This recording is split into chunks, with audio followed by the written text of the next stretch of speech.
Oh,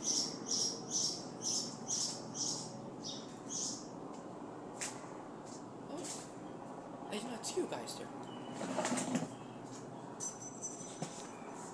Sergio Weather Spotter at your news live. It's currently 21 degrees outside, high of 24 and low of 23. There's a thunderstorm watch. Apparently, not thunderstorm watch, but there's thunderstorms very possible today. 75% of rain. It's gonna be cloudy all day too, so don't expect anything. But yeah, it's pretty windy actually right now. Thunderstorms are pretty possible, so I'm gonna make this quick. Now remember, weather never sleeps.